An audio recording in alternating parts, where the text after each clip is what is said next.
Oh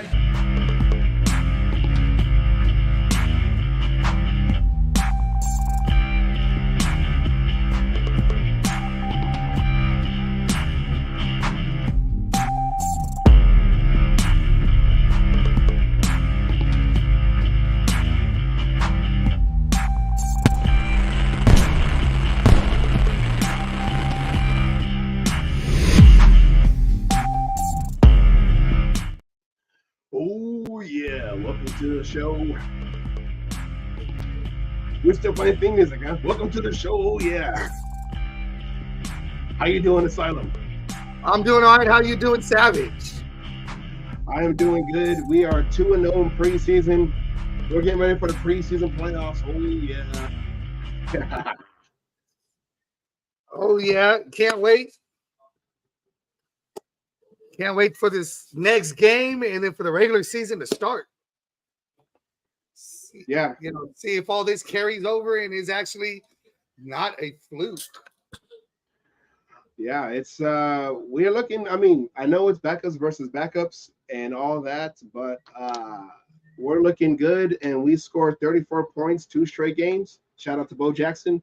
Oh yeah. Oh yeah. All but right. this is the time. Hold on, before we get started, let's do our shameless plugs. Yeah. Come to YouTube, the Cage Match Show. Subscribe, like, follow us.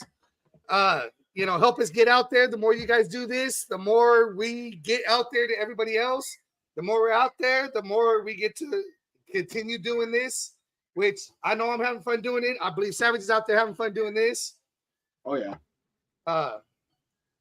And before we really get started, I've been getting a lot of texts and emails about things. Yes, there is a little out there, little fan, Raider Jackal, who has this similar outfit as I do.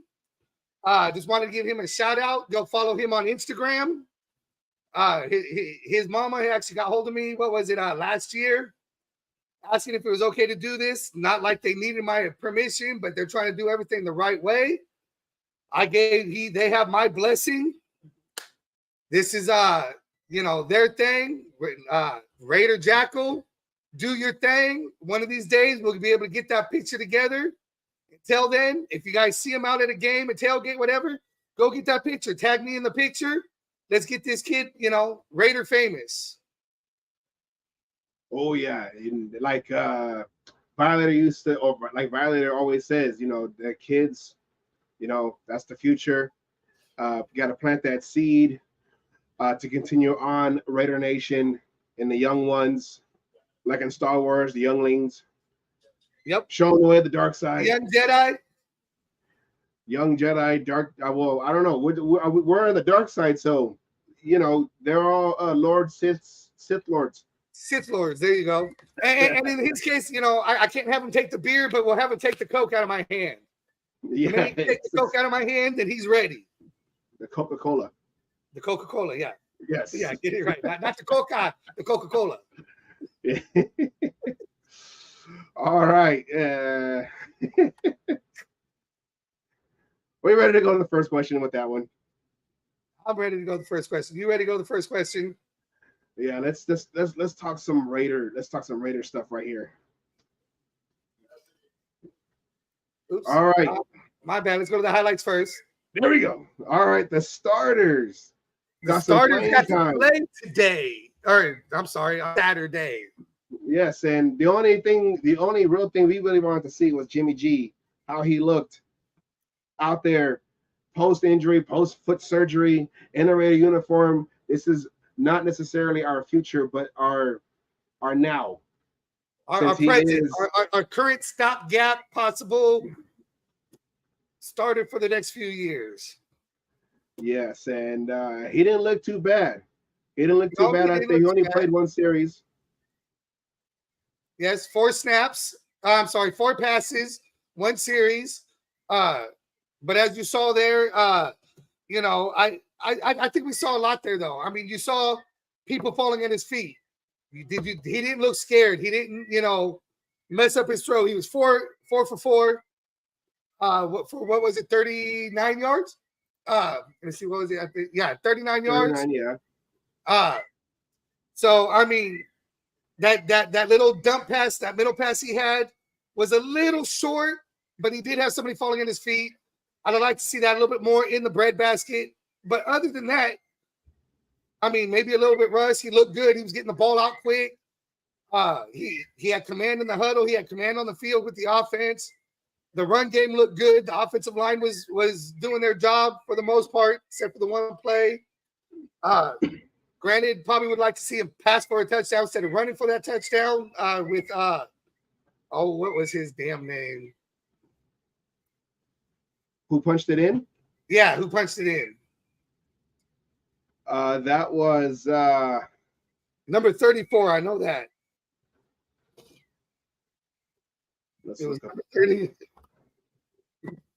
Anyways, we saw that we saw some big positive in the run game with Zamir White with Brandon Bolden. See, yeah. It came with Bolden, with Abdullah. I mean, we saw positives all the way around. Granted, we didn't have I think it was the tackles didn't play on the offensive line, but for the most part, I mean, I'm not, how do I say this? If Jimmy G stays healthy, I think he just showed what he could do, and we can win games with Jimmy G. Yeah, that one play you were talking about where he kind of dumped it over to the middle of the field, where who was that? Who was the receiver that let's play the highlights again? That play, it looked like he was gonna go throw left to the swing. Yeah, it looked like he was gonna throw left for like a the running back was going like for a swing pass, and he made a quick decision, and he just kind of like did like a little layup over to the to Jakobi Meyers. Yeah, see right there. But you see, the thing is, he still got it into his hands. Yes, it was a little short. If Myers didn't fall down, it'd probably been an easier, maybe some yards after the catch. But he got it to the receiver. He was getting the ball out quick. 1, 2, 3 out. 1, 2, 3 out. When he was throwing, 5. He's not known for the deep balls. So, taking, what Al Davis always say, don't take what they'll give you. Take what you can. Take what you want. Take what you want. And to me, that was the start. It's not, we weren't quite taking what we wanted.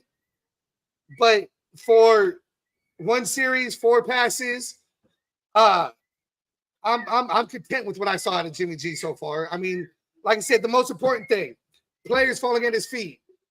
Just being in there and commanding the huddle. I saw that. He wasn't scared. He didn't hear happy feet. He didn't dump the ball too soon.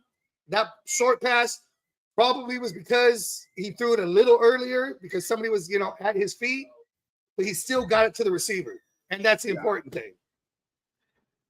I know a lot of us, when we saw him go out to the field, we were probably like, okay, we're going to see Jimmy G. And then when that first ball was snapped, we're like, okay, let's just be careful. Because we're all thinking about his injury history. And we don't want to get our quarterback hurt where it doesn't even count. And I know a lot of us are kind of like, okay, how long are we going to be in here for? I know he's still probably got to knock some rust off, just kind of get comfortable again, especially getting comfortable back into Josh McDaniels' offense. Well, I'm tired. I had a long day at work today. I know the feeling. I still got to go to work. But yeah, I know he has to get comfortable again in Josh McDaniels' offense. The whole plays again, learning that whole system where he started from when he got drafted with the Patriots.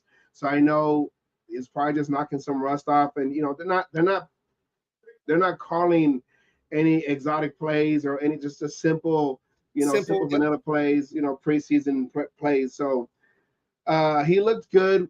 Going through his progressions. They said that he was going to different receivers. He didn't even target Davante Adams, and it was good that Davante Adams is out there. That means that leg injury that he got against the Niners in the joint practices didn't really affect him. So he'll get about 2 weeks, 2 weeks this week coming up, and then the week before they start playing. Devontae will get rest so we can be fresh for the opener against the Broncos. Broncos, yeah. But yeah, Jimmy G looked good.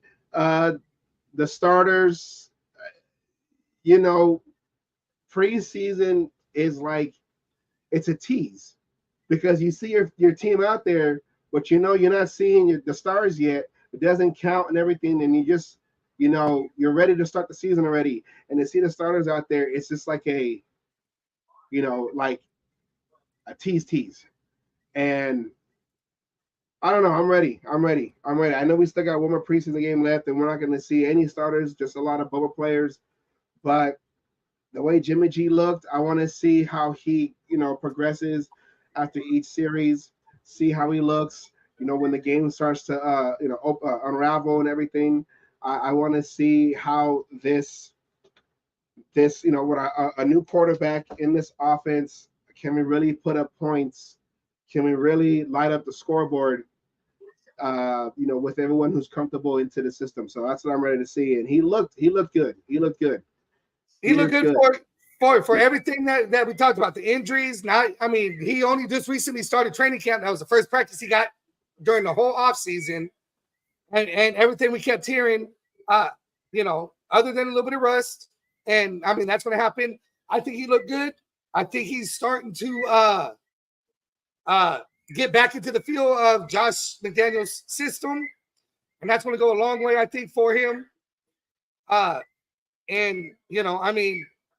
the West Coast offense, isn't it? Little dinks and dunks and let the receivers do the rest.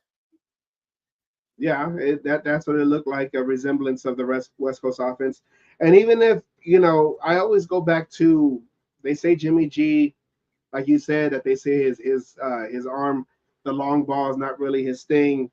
But I remember them saying that about Rich Gannon 20 years ago, when Rich Gannon came from the Chiefs as a backup to become the starter for the Raiders. And one of the knocks on him was, in his later in his career when he came to the Raiders, was that he's not really a deep ball passer. And remember in 2002, when he was MVP, he was going deep to Tim Brown, Jerry Rice, Jerry Porter, I forgot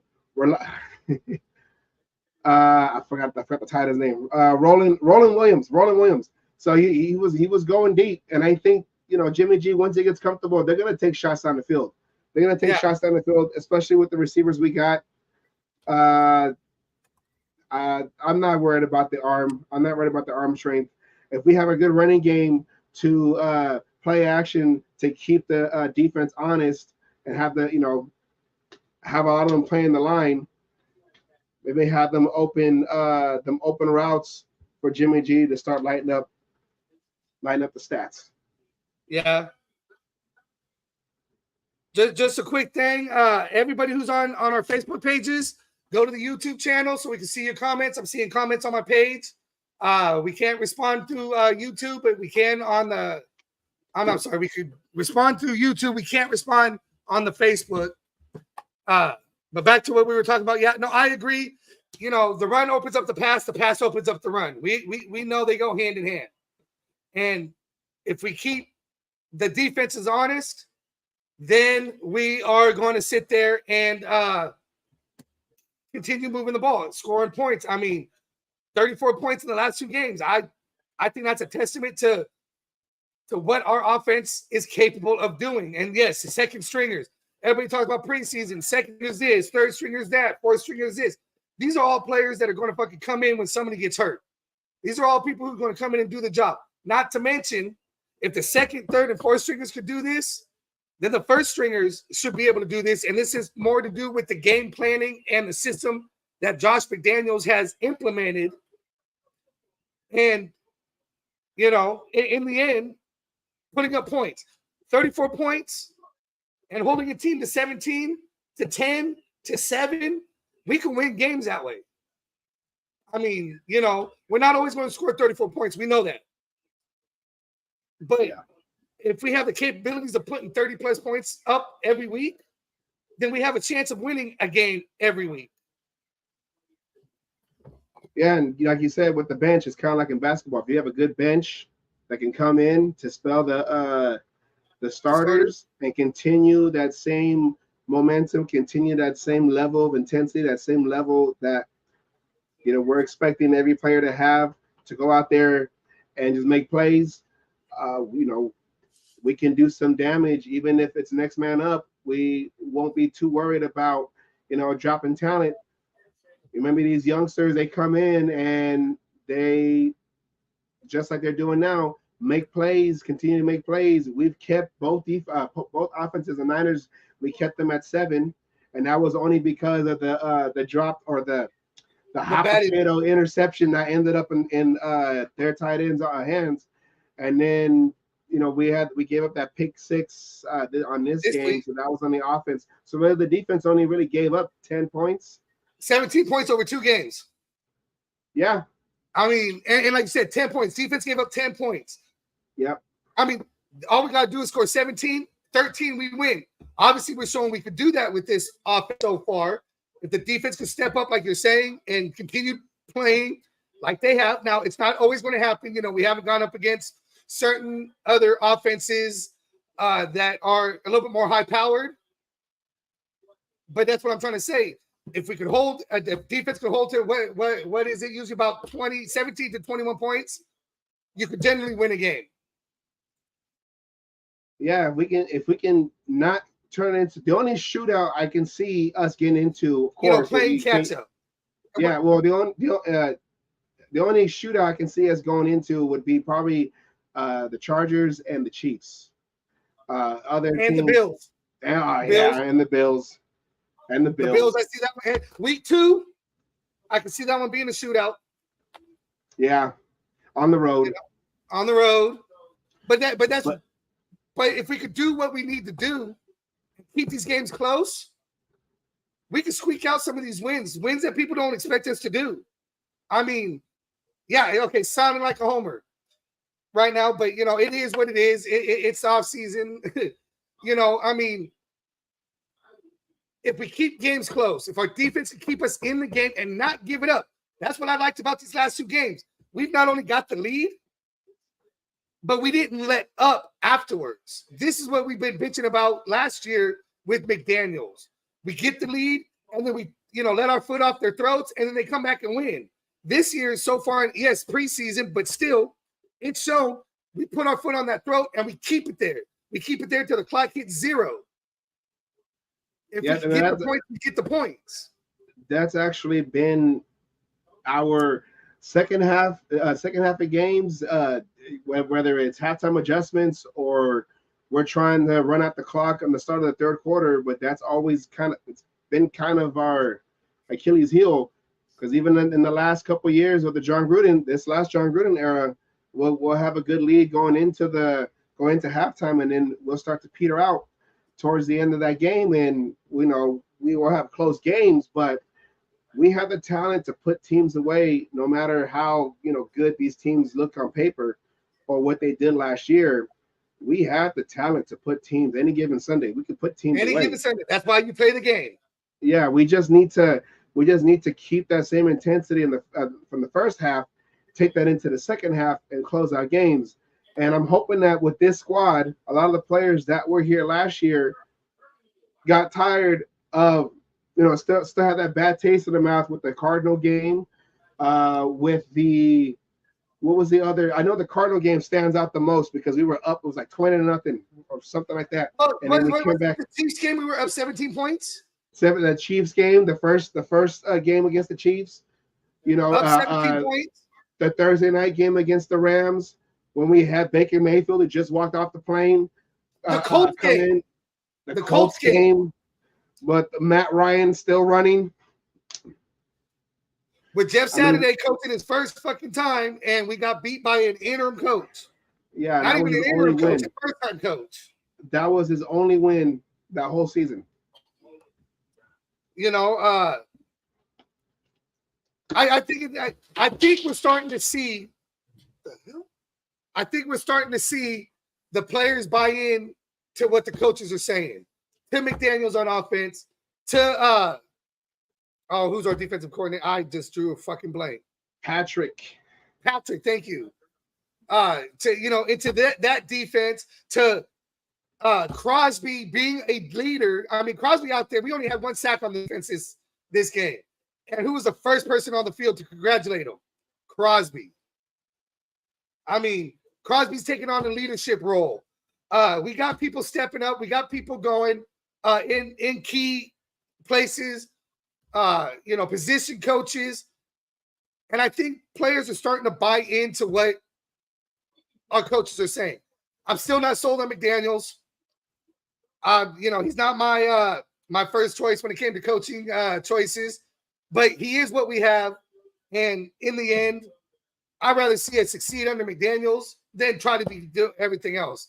And I'm starting to think we can succeed with this coaching staff as long as we continue this trend. We're not going to go undefeated.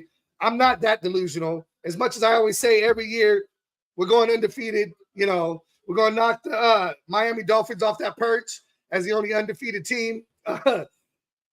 I know it's not going to happen. We're going to lose some close games. We may even get stomped out in a game or two. It's just going to happen. You get tired, injuries. We can't foresee the future. But if we got the team, we did it with Bisaccia. The team bought in, and we went to the playoffs. Nobody expected us to go to the playoffs. Yeah. If we could do the same thing here with this coaching staff here, with McDaniels, with Patrick, with everybody else, then who says we can't win the West?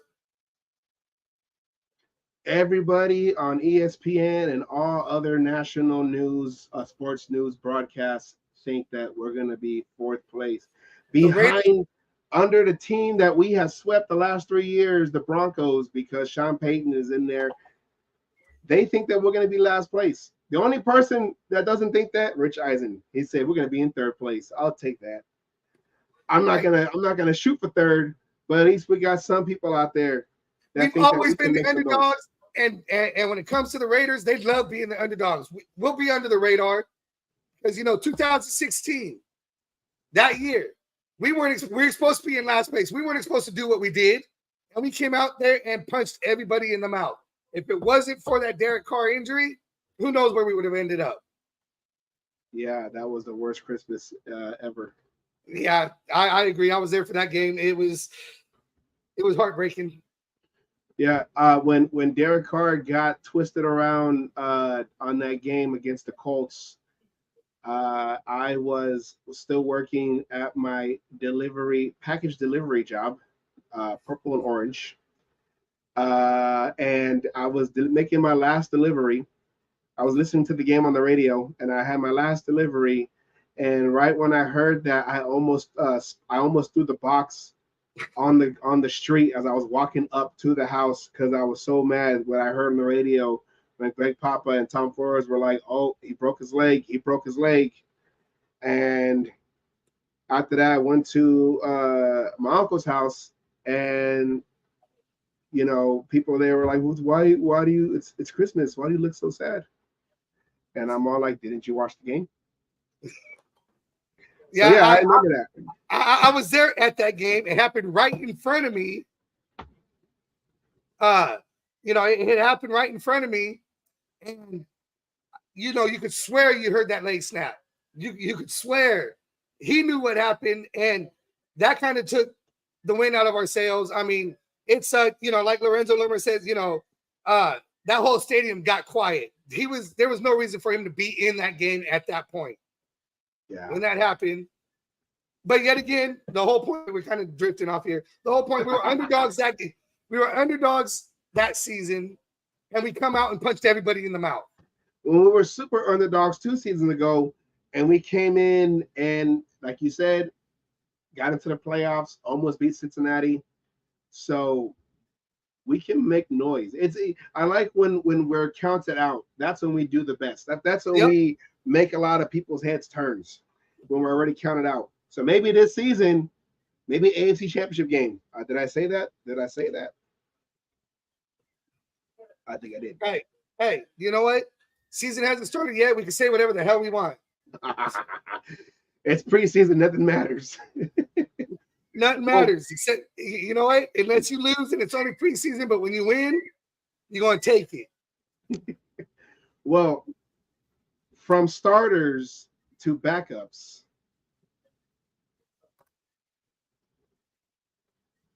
Video, please. God damn it. There we go. There we go. There we go. Sorry.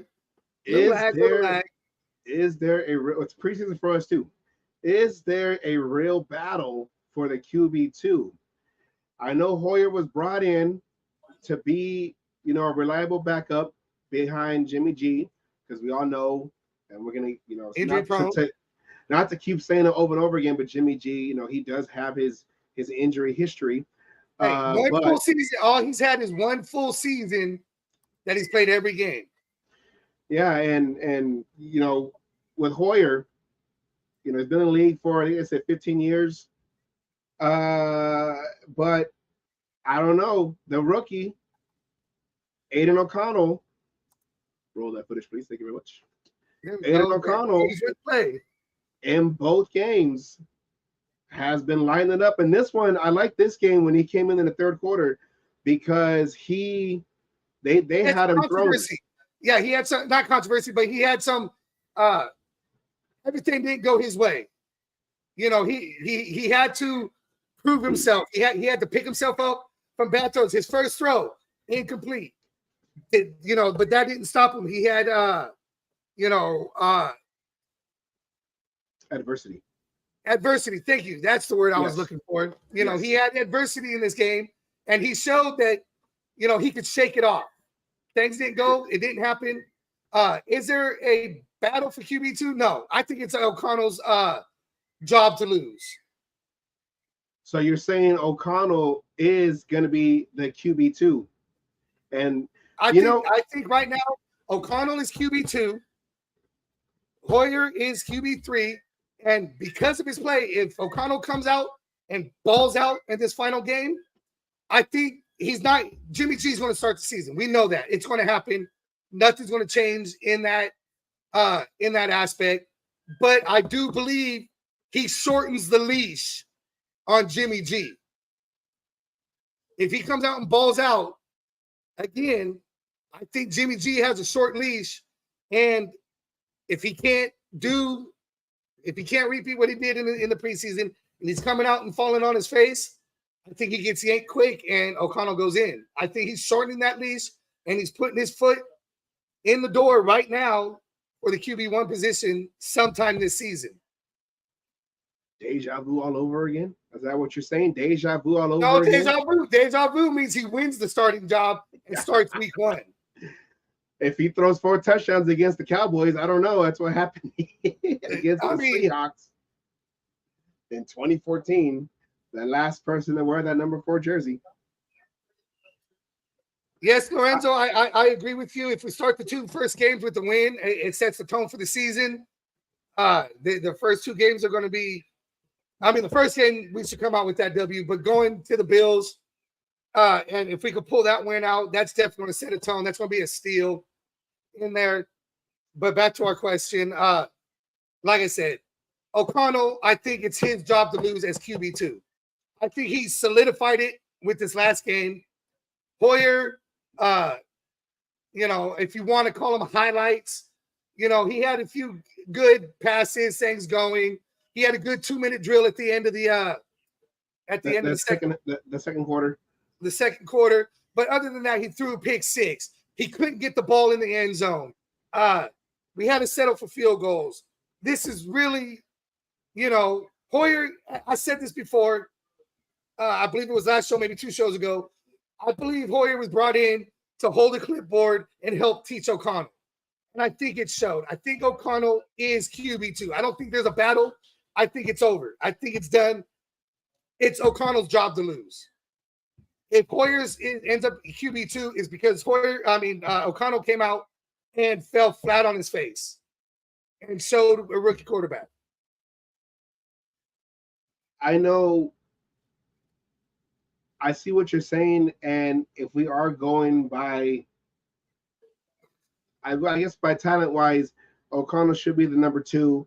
I don't know if they're going to do that. I don't know if this coaching staff would do that yet, because You know, Hoyer does have, he has the most seniority. He has the most experience, you know, out of both of them. Jimmy G in year 10, and O'Connell's a rookie. And who better to coach O'Connell and all this stuff while they're on the sideline, while Jimmy G's in the game? Who's going to be in O'Connell's ear? It's going to be Hoyer. I honestly believe Hoyer was brought in to help teach O'Connell what he needs to know about McDaniel's game planning, McDaniel's plays, and everything, so Jimmy G could focus on playing and not have to teach his backup. Hoyer was brought in to teach the backup. Remember, we're not carrying 3 quarterbacks this year. Yeah, I can see that.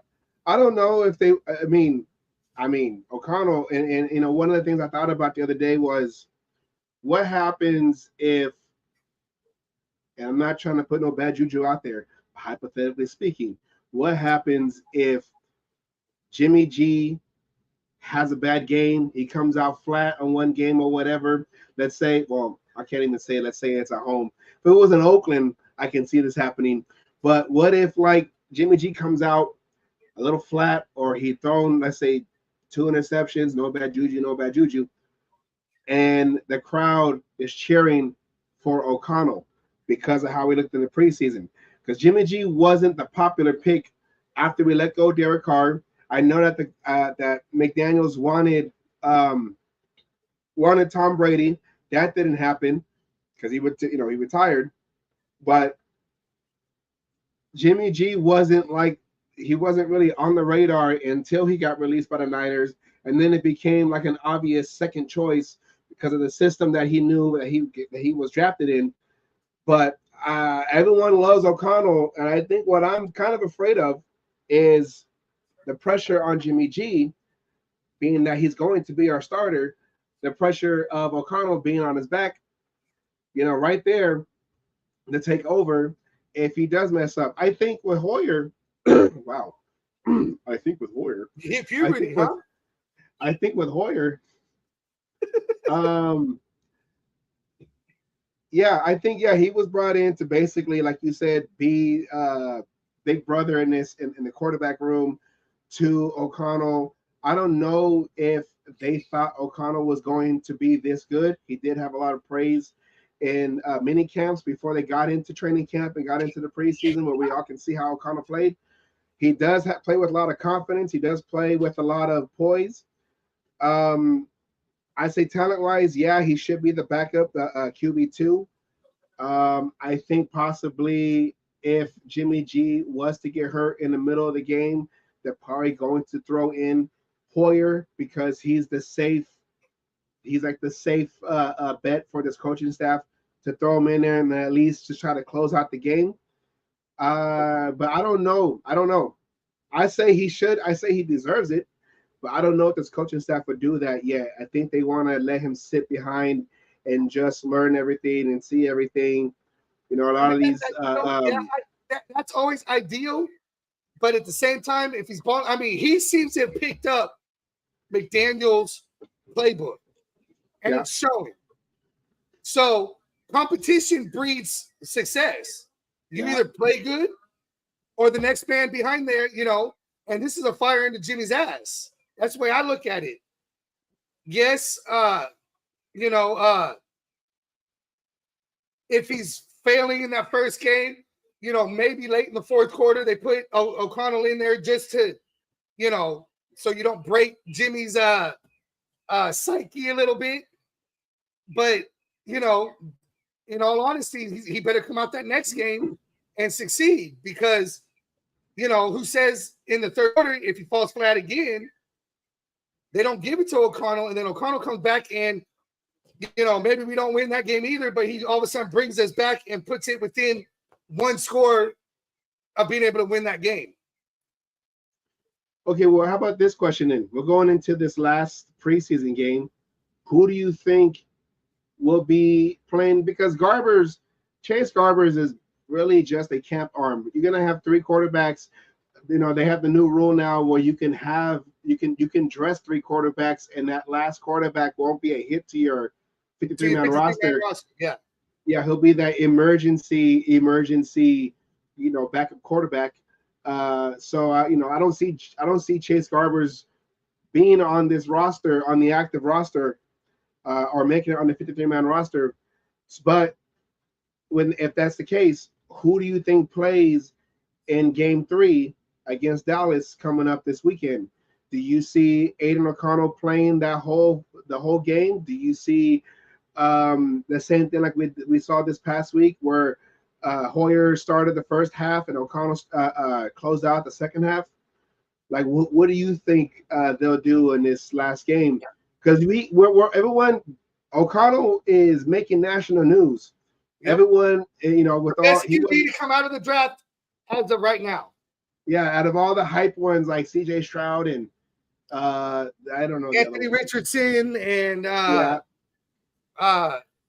what is it, Bryce Young? No, is it Bryce Young? I believe. Whoever the hell it is, Levi or Levis, whatever. He's been the best. He's played the best out of all of them. Yeah, he's the only one to have. I just saw a stat before coming on the show. God damn, what was the stat? He's got like an 86% passer rating, or completion percent, a 126 passer rating out of everybody there's been 36 quarterbacks to take 20 plus snaps, and he is literally QB1 out of everybody in preseason who's taken 20 plus snaps. Well, in this last game, in the last two, or in the second half, he's put up 127. The game before that, he put up, I think it was like 117 passer rate. I think it was. But 163 yards, 2 touchdowns, and those 2 touchdowns that he threw, that one on the sideline. Let's get the highlights again.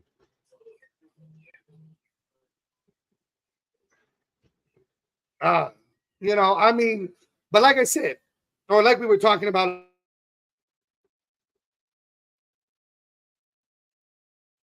whoever starts the game is QB number 2. I think O'Connell comes out and plays a minimum of 3 quarters. So you're saying Hoyer would play the first quarter and then O'Connell would just play the rest of the game?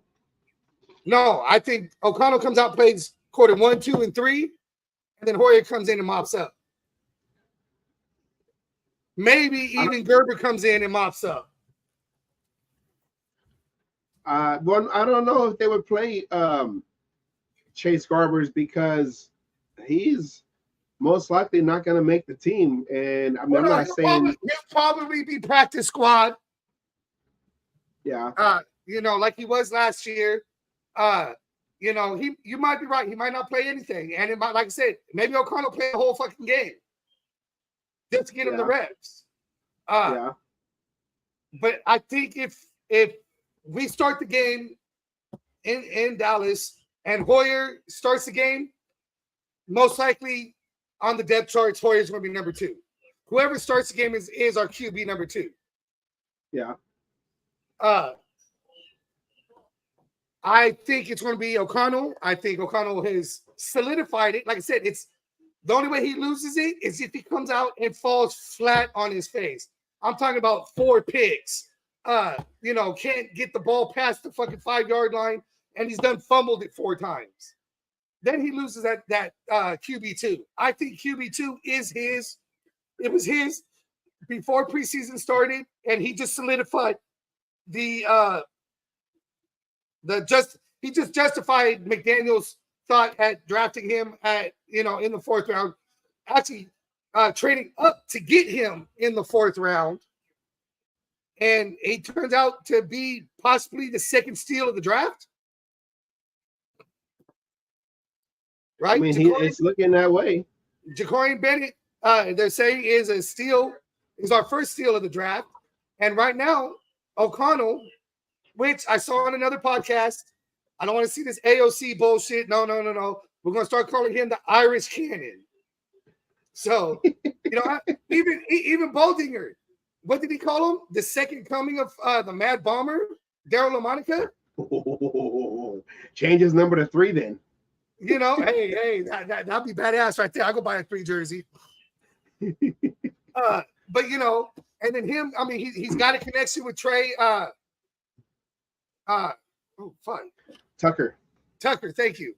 You know, Tucker's dropped some balls, but then when it counts, I mean, look at the, you know, did it show? Do we got the touchdown highlights on here? I mean, he literally his 2 touchdowns.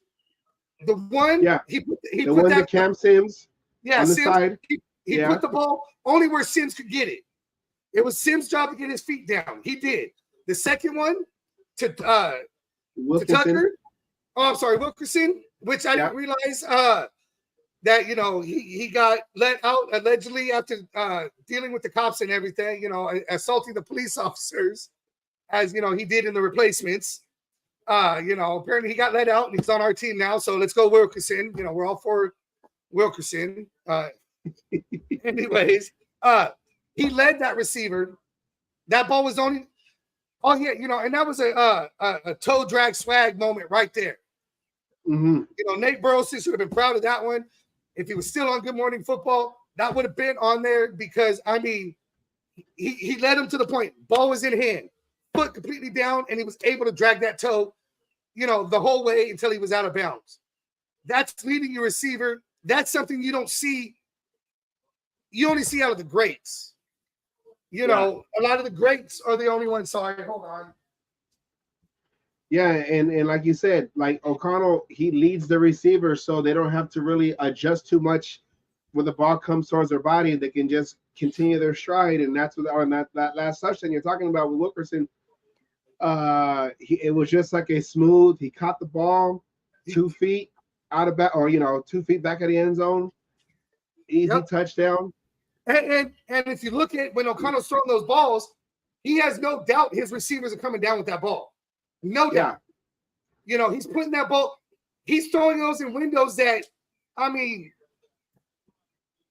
only fearless quarterback, you know, I mean, he's being a gunslinger. I mean, who's the last gunslinger you could think of? For the Raiders? Just period in football. Brett Favre. Brett Favre is the last one I could think of, was the last true gunslinger. Yeah. And I think Aiden O'Connell is trying to sit there and put his name in the hat for that. I mean, right here, this touchdown right here, plenty of space. You know, he let his receiver, that's a 50-50 ball. Every quarterback says they have faith in their receivers to come down with those 50-50 balls.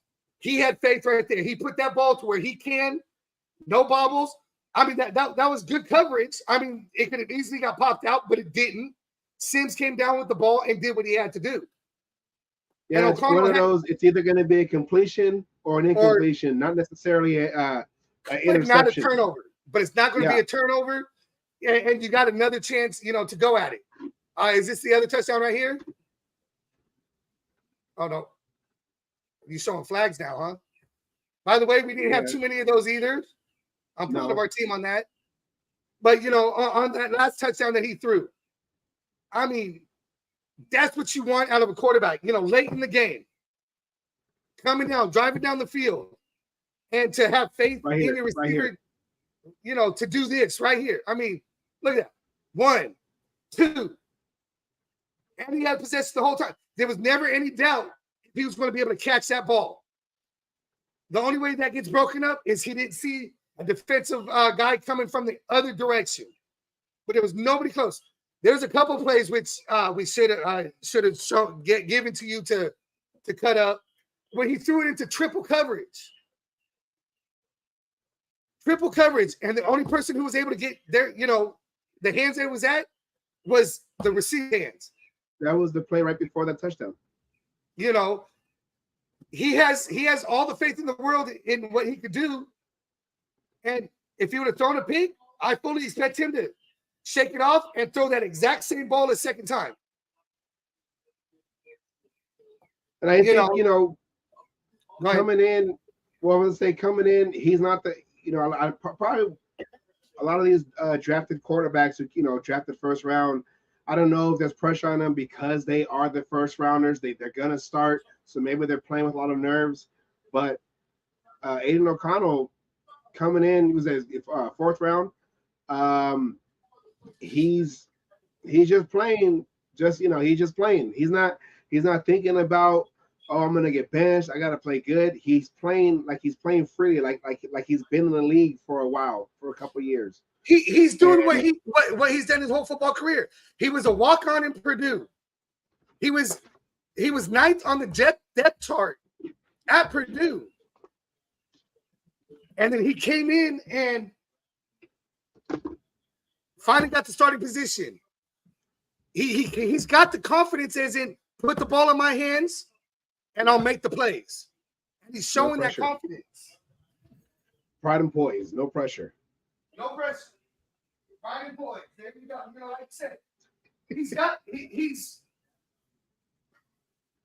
the quarterback I think Al Davis was looking for when he drafted fucking Jamarcus Russell. When he was, all these things he was going through, I think O'Connell is the quarterback Al Davis has been looking for the last, not the last, but for what? For 20 plus years? Yeah. Well, before he's dead? Yeah. I know. I think Andrew Walter could have been a good quarterback if he had an offensive line. Yeah. I don't really blame that on him under the Art Shell second stint. Art Shell when all the quarterbacks got hurt and he was the last one standing until he got sacked many times. Because he was a true pocket passer. He was tall though, and he had an arm, but I think maybe Aidan O'Connell is. Well, I don't want to say he's like Andrew Walter, but he's that tall with the good arm, and then as you saw in the clips that we had, he can still run. He can still run for a first down when he needs to put it down and take off. So I mean, not a fast guy, but no, he's not what you call a mobile quarterback, but he'll take the yards that are given. Yeah, he has to tuck that ball and get 3 yards or 4 yards because it's what's right there. He could do that. Yeah, because there's been nothing else. He has pocket presence. We saw in here as we were talking about adversity. He literally stepped into a throw and took a shot and still hit his receiver. If I remember correctly, that was a to Trey Lance for 20-something yards. Trey Tucker, I'm sorry. I thought we were still helping San Francisco with their with the witness protection program. Sorry. Tucker. Well, Trey Lance is now officially the third stringer for that team. Speaking of third stringers and second stringers. Officially, yes. But yeah. So, I mean, back to, trailing back, we've kind of got sidetracked. I got all kinds of shit going on here at the house. Sorry about that. I think the QB2 spot is O'Connell's, and it's his to lose. Hands down. I said it. Well, I believe it was our show after the 49er game. I thought it was his job to lose, that he was QB number 2, and Hoyer was brought in just to hold the clipboard and help teach O'Connell the McDaniels playbook and everything. And I think O'Connell might be showing you shades of QB of the future. QB of the future or QB of the now? Maybe the now, depending on, right now, Jimmy G, I think Jimmy G's got, he's not worried yet. He knows he's a starter, and he played like he knew it. But that fire under the ass, I think Jimmy G's leash is getting shorter and shorter. And I think after this third game, I think that leash is about this big, and one quick yank, and he's on his ass out the game. I don't think that Jimmy G has a leash that short. I know because McDaniels picked up Jimmy G. Like I said, that was his second choice after they cut or they released Carr, didn't get Brady. I don't think Jimmy G is on a short leash. I don't think he or it'd be unfair to say that right now. But I do feel that if Jimmy G gets another injury, gets hurt to where he's going to be missing games. I know that Raider Nation is not going to get excited for Brian Hoyer to start the following game. We're going to be wanting to see Aiden O'Connell. Let's see what our future looks like now.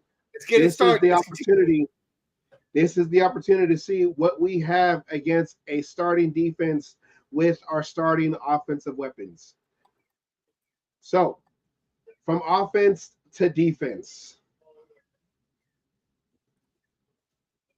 The defense shined again, only giving up 10 points. 10 points. Like you said, 17 in these first 2 games of the preseason.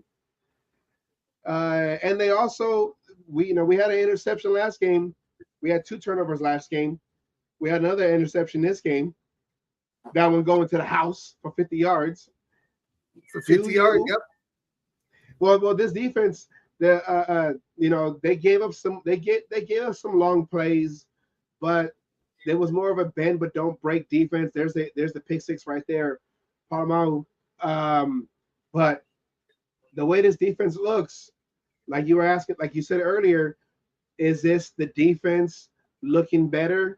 Second year under Patrick Graham's defense. Is this what we're seeing?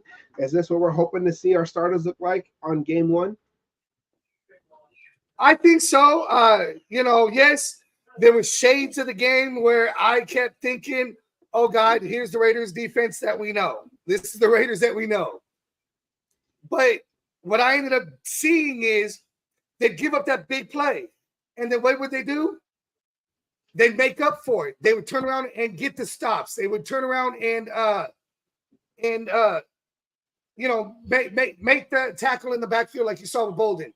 Or Spillane as well. Spillane.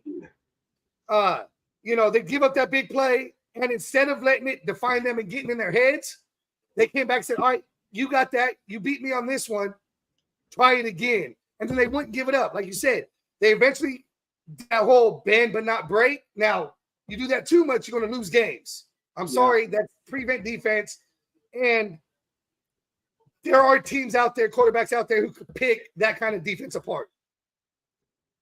Yeah, it seemed like there were a couple plays where some of the players were a little out of position, which led to open lanes for. There was like a couple screen passes that got positive yards, and then like the middle of the field was open a few times for the Rams in their passing game, which has been one of our weaknesses for a couple years now, is defending that open area in the middle. But I mean, overall, to keep a team at 10 points, no team has. The last 2 games, like I said, the Niners were 7 points, but we gave them that touchdown on the interception that wasn't caught, that was just batted off the hands of I forgot his name. Duke Shelley. Duke Shelley into the Niners receiver. And in this game, they had the 1 touchdown and the field goal. The other touchdown was a pick 6 from Hoyer, so that wasn't on the defense.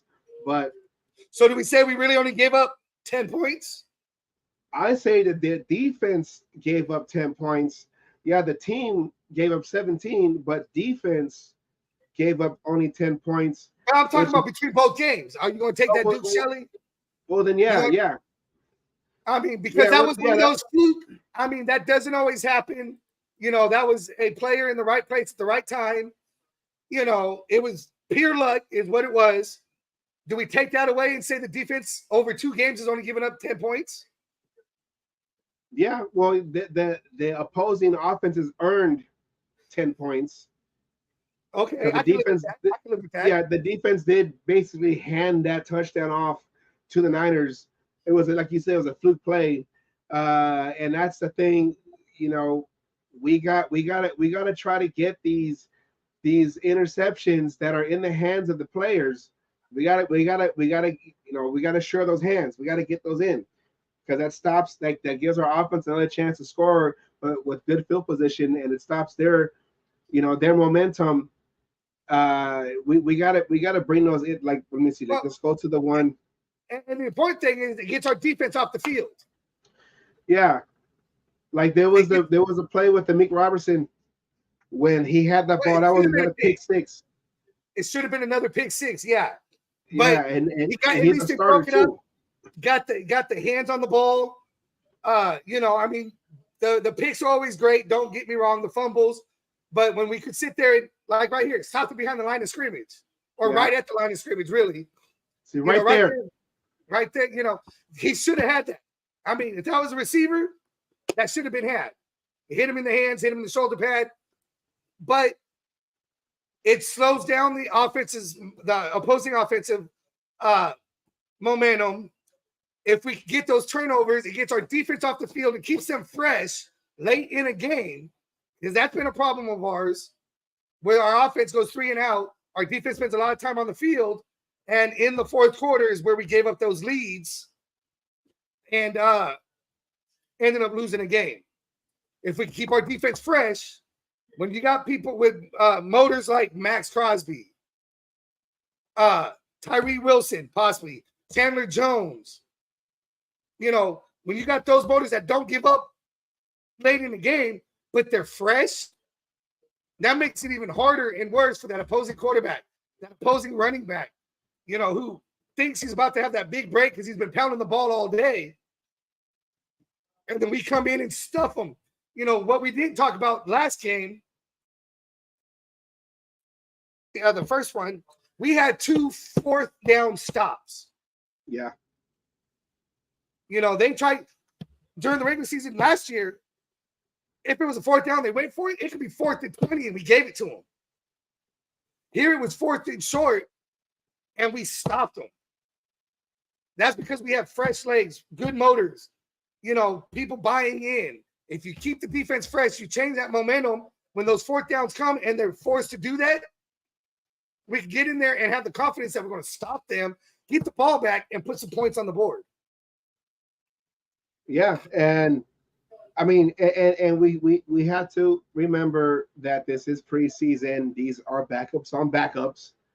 But I explain all these top quarterbacks that took, you know, within the first 10 picks. Yeah, it's only preseason, but you know, I mean, yeah, our fourth round is looking better than that. I guess what I don't want to do, because this happens like last year, we went undefeated. We went 4-0 because we had the extra game. We had the extra game in Canton. Hall of Fame game. Yeah, we won 4-0, and we looked good in those games. And well, we did look good coming out the gate in the regular season in the first halves of these games, but we just didn't close out in the second half. And I guess the one thing that we got to remember is this is preseason, and we can't let the preseason highlights hype us up too much. But it is looking positive that, you know, we are looking good in this in Patrick Graham's system, which they say is a difficult system to know, to learn, to play in. And I had lost Asylum. Coming back into the show. Asylum, where are you at? But yeah, the defense looked good. If we can continue that same type of play with the starters being a higher talent, if the starters can come in and play just like that in the regular season against starting offensive players, we can look good like that. We can, you know. Sorry, technical difficulties. Fucking my computer's acting up. I have it fixed by next show. But yeah, the defense looks good, and I just hope that what we see during the preseason translates to the regular season, especially with our starters, like you said, with the Marcus Peters, Marcus Peters, the Spillanes, the Max Crosbys, the Chandler Joneses, the Tyree. Well, and we didn't see Tyree Wilson in this game. Nichols. Hopefully, in this following game, we can see what Tyree Wilson looks like, our number one draft, our first draft pick. See what he looks like out in the field. You know, what kind of pass rush is he gonna is he going to be able to get through the line? This will be his first live action on the actual playing field. Pretty sure he did some joint practices against first and second teamers, but that's what I want to see. Last week, those joint practices, I believe it was even the second. He came in late. He just got off the injury and everything. So, they're playing it safe. I agree. I think we're going to see him a lot in this next game. And, if he's anything like we're hearing, the cross between Chandler Jones maybe has the motor of Crosby, and Crosby's been in his ear. I mean, we could have a defensive line and a secondary that can help make up for our weakness on defense right now, which I see as our linebacker core. Yeah. I think our defense, you had asked it earlier, is our defense better? Yes. I think our defense is better. Is it a top 5, top 10? I hope at least top 10, but we're at least in the top 15, top 17. And with the defense playing like that and an offense that can put points on the board, there's a chance. I think there's a good possibility. I'm putting the emphasis on possibility of being a 10-win team. We just got to make sure that we get those interceptions. If you get your hands on that ball, you better catch that ball, take it to the house. That's what I want to see. Stop dropping the interception. You don't even need to take it to the house every time. Just get your hands on the ball and get our offense back on the field. With our offense on the field, we're not settling for just field goals. We are putting touchdowns on the board. Yes, and if we can continue that going to the throat, foot to the throat, and don't let up. I don't care if they stop kicking. Stand on it for another 30 minutes. Foot to the throat.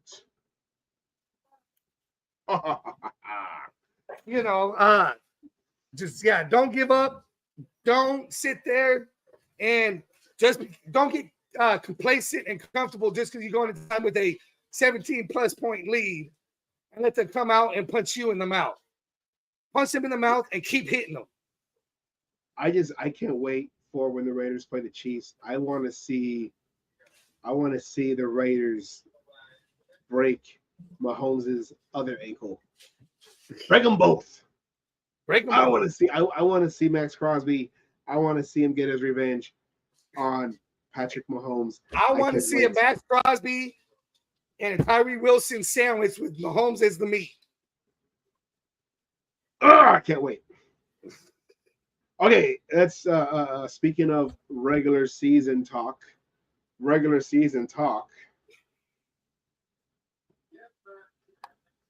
The clock is ticking on Josh Jacobs to resign.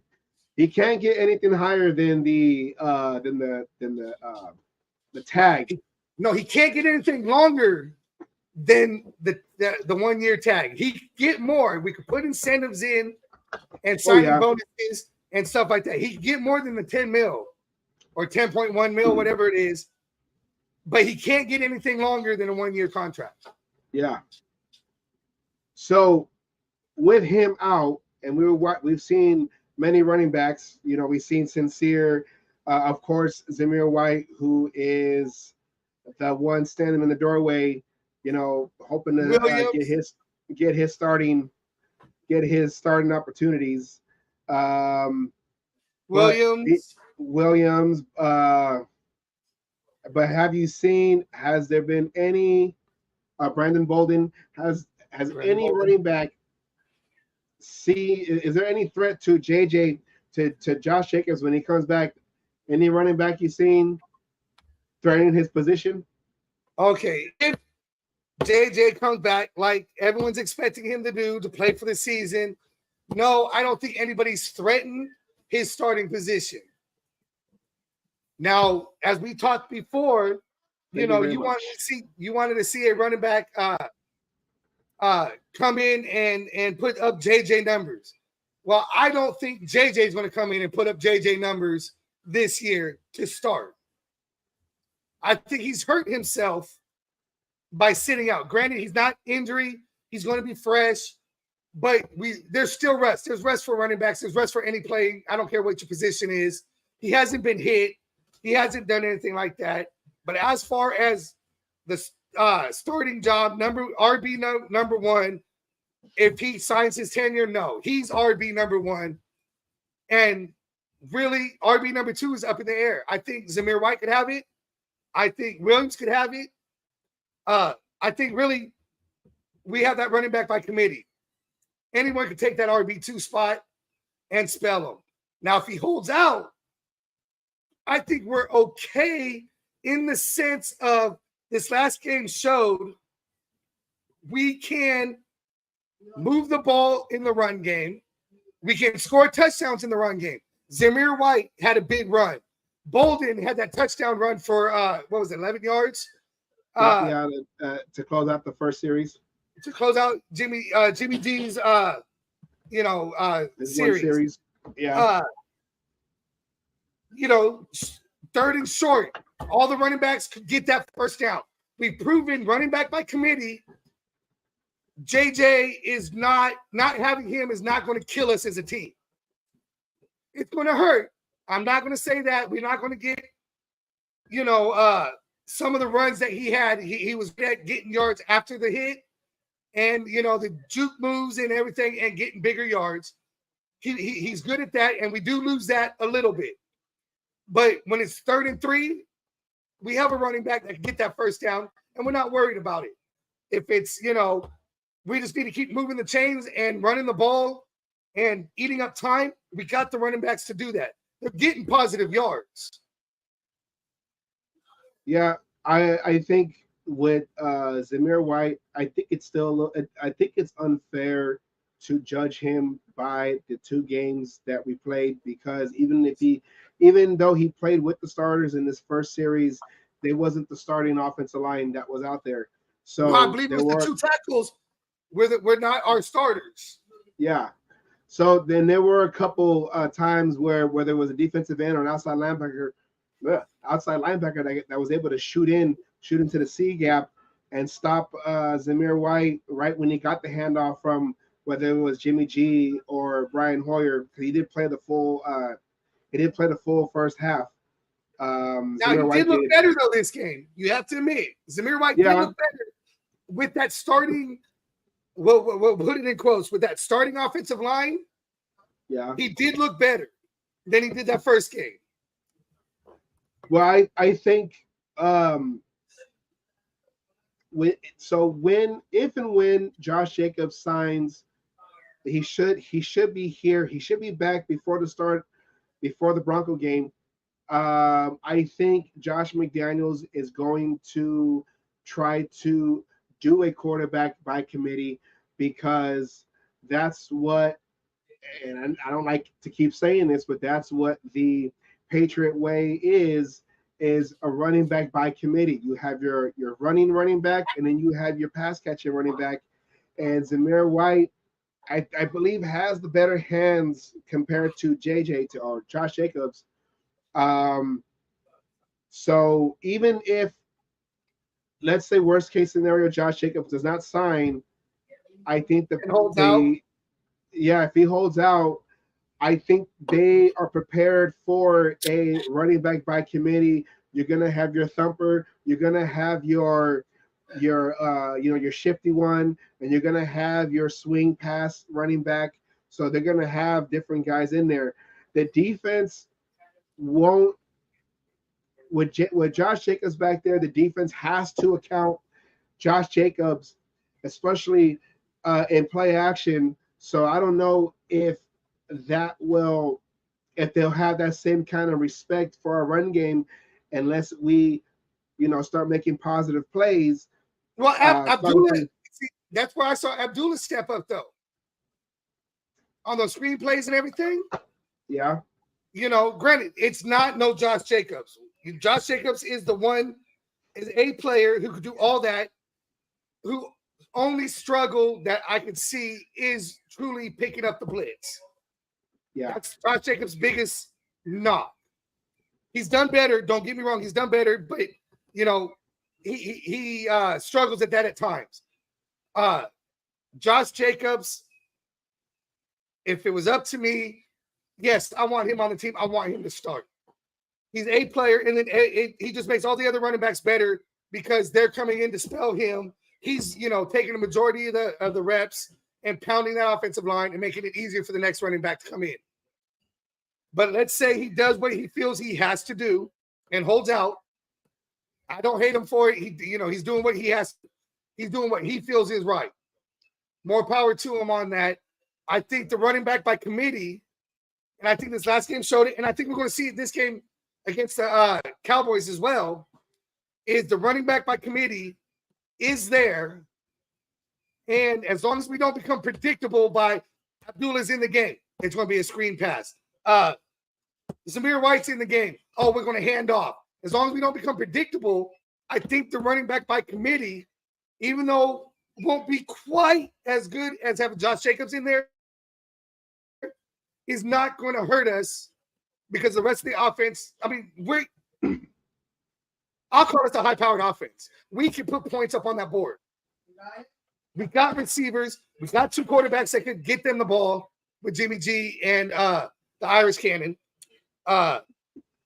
Running backs who could, get the first down when needed, who could break a big play. Zamir White is faster than Josh Jacobs. If you get him in the open, he could gap any of the any of the defensive players out there. He just doesn't have the experience that Jacobs has, the moves that Jacobs has to,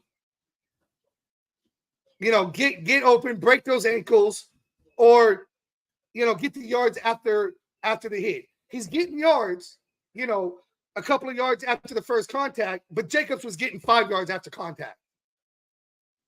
Jacobs was kind of like Maurice Jones-Drew in his prime with the Jaguars.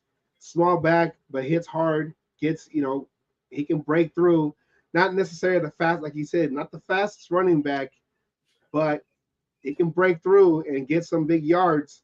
I think I'm gonna say that this is probably like the perfect scenario for this coaching staff to not have. I mean, not that Josh Jacobs was gonna play a lot in the preseason. He did play the Canton game last year in the first preseason game. He went in there for a series or two, which we all thought was, they're trying to showcase him to trade him. Mm-hmm. I think their initial, because last year they went and declined his 5th-year option, and they probably thought they were just gonna after this season let him go. They drafted their future running back in Zamir White, but they did not expect Josh Jacobs to come in there to prove to prove himself, prove his worth, because they dropped his 5th-year option to become the rushing leader. I mean, they expected him to play well. Most people who are playing for a contract come out and play well. Yeah, I mean, but nobody expected him to be, the rushing leader, to have 1,600 yards, to, ball out like he did. Yeah, and last season, that Seattle game, that was like that play alone just signified how great he was playing last year when he closed out the game against Seattle in overtime, when he just got through the line and just took off, run off, home run, basically. Only overtime win last year? I believe so. I know the overtime loss was the Colts. I mean, the Colts was the Cardinals. Garbage. But I think this was the perfect scenario that this coaching staff to try to run plays, call a series of plays with different running backs, and I think that's the one thing I'm afraid of. Like you said, that if a particular running back is back there, they're going to key on what they know he's best doing. Like you said with Abdullah, going out for a pass, with Zamir White, he's going to be between the tackles running back, and so on and so on. It's like a couple years back when we had Tyron Wheatley and we had Napoleon Kaufman. Wheatley was the thumper. He was the one that was getting the 4 yards, 5 yards, 4 yards, 5 yards, up between tackles. And then when they put McCoffin back there, the defense knew, okay, he's a speed guy. They're gonna try to, he's gonna try to, outside the edge. Come off the edge because he's a speedster, and they keyed in on that. They spread out the defense, the defenders, and they keyed in on that because they know he's not gonna go up the middle. Coffin was too small to really go up the middle like that. So that's what I'm afraid of, that if you have a particular a player back there, number 35, they're gonna load the box, or Abdullah, number 22, they're gonna try to spread out the linebackers a little bit just for the outs, to cover the swing passes. But if JJ comes in, even if he comes in and he's looking fresh, well, he's going to be fresh, but he hasn't lost a step. He comes in, let's say he just busts through the gate and continues what he did last year.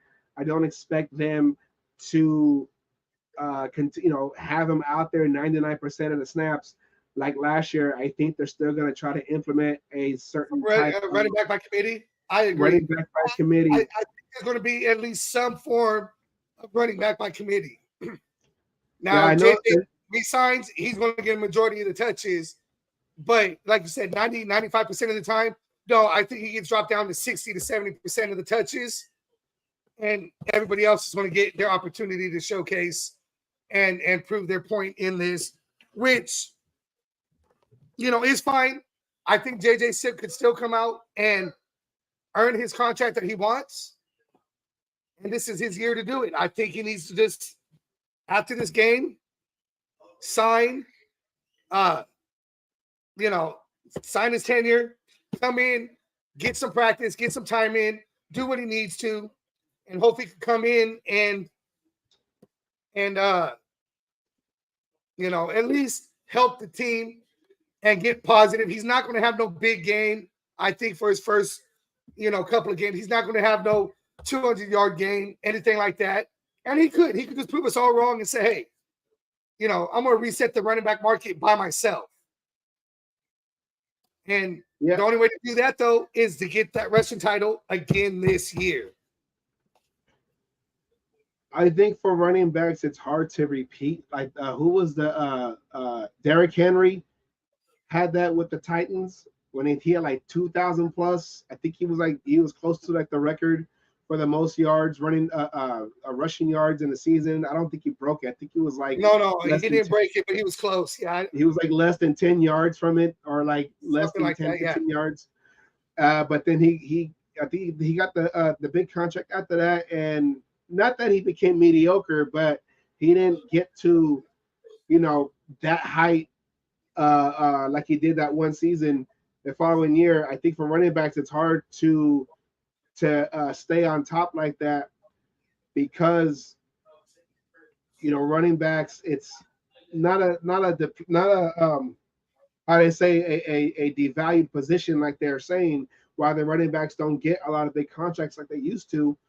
But I just think that to carry that on to the next season, defenses have now a year to study for our offense, or for Josh Jacobs. So they're going to try to find different ways to stop Josh Jacobs from running up and down the field like he did last year. So, and I think that's why the Raiders with the Patriot way is going to still run a running back by. It's all the whole patriotism. I got to remember that this is our Raiders, but it's just a different. Silver and black. I just want to win. I just want to win.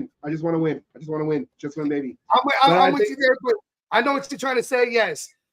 It's going to be a running back by committee. I think it would have been that way last year if we didn't have the injuries to Zamir White and McCormick and stuff like that.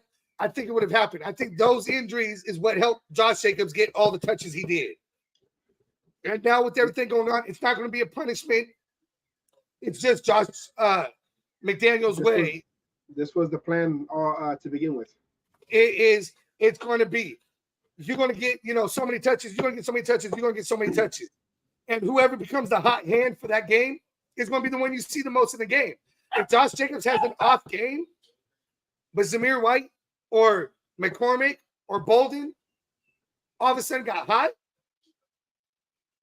I expect to see them more in the game and get more of the touches. That's, I mean, you've heard of quarterback controversies. I don't know, running back controversy since Jacobs is trying to get a big contract, a long-term contract. This is going to be interesting going into the season when he signs. It's going to be interesting going into the season how they play this out and what that would mean for his future here with the Raiders. Mm-hmm. I don't know. Let's wait and see. Well, I'll tell you this much. You get Zamir White, you get McCormick, you get any of these other running backs, but Jacobs, they have a good season, and Jacobs is getting his big contract somewhere else. Yeah, and for a lot of us Raider fans, I don't think we're ready to see that yet. And we don't want to think about that either. But like I said, we'll see. We'll see. No, we're not ready to see any of our we ain't ready to see any of our stars go. But in the end, we all know how running backs go. I mean, they only have, so many good years. Yeah. And it's better to cut bait early than it is too late. And if you got other players stepping up, and even if it's two players to equal his production, I still see them let him go play somewhere else, and keep the money down so we can bring in other players, because he's going to get, if he balls out and let's say he gets the rest of the title again this year, he's going to get a contract, whether it's with us or somebody else. But the question is, how did the other running backs play behind him first?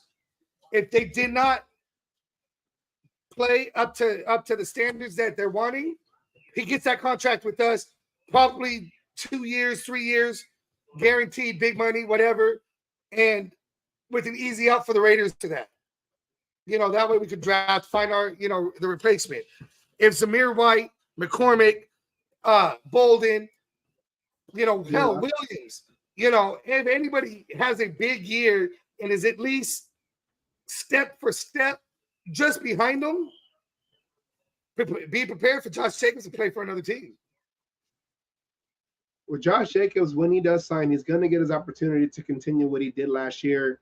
If that's the thinking, if he has a big year, like he did last year, that means that he took the majority of the snaps, and the other running backs didn't really get a chance to show what they can do against live, first time starting defenses. If that's the case, then do you trade Jacobs in the middle of the season to get some kind of compensation for him if you know you're going to let him go, or if he's going to go somewhere else? Ouch, that's a tough one. I mean, what's you want to talk about the Patriot way? What's the Patriot way? If you feel that way, yeah, they'll trade him towards the end of the season to get something out of him. Yeah. Something's better than nothing. That's a tough one. If he's balling out, it makes it kind of hard. But, in all honesty, you got to look at it like this. When it comes to trading, when it comes to signing him, when it comes to just let's play him on this year and go from there, is how many more years does he have left? At an elite, as a top tier running back, how many years does he have left? 3, 4? I can't say 5. If he can stay healthy, which he has stayed healthy. No, he can't stay healthy. In the league for 4 years, he's on his 5th year now. Yeah. 2 years injured. His first year, he balled out. Second year, injured. Third year, injured. Fourth year, rushing title. So if you want to say anything when it comes about injury and everything, he's on the same level as Garoppolo in that one. He's 50 on being able to do a full season. And I'm not taking anything away. I love Josh Jacobs. And I think those, you know, he wanted to play through those injuries, and we had to stop him, especially I think it was year 3. We literally had to tell him, no, sit your ass down. You ain't fucking playing. Yeah. You know, it's for your benefit. Yeah. So I didn't take away from his toughness or anything like that. But out of 4 years, he's 50-50 on a complete season. So you have to take history into consideration here. Especially with the running back position. Especially at the running back position. So, you know, if he balls out this year, he just used up one of the, we'll say 4 years of good, one of the 4 good years he has left. So, you know, what's the long term for him? You sign him for a 5-year, $3 million, 3-year guaranteed at whatever, you know, he wanted, $12 million per year, whatever it is. You know, with year 3, 4, and 5, we could get out of the contract with no money loss. Like options. Yeah, option years. You know, option years, you know. Yeah. I mean, to me, that's a good contract. You're getting him for the good things going. If he's balling out, it's still going because, yes, he came out of college with low miles.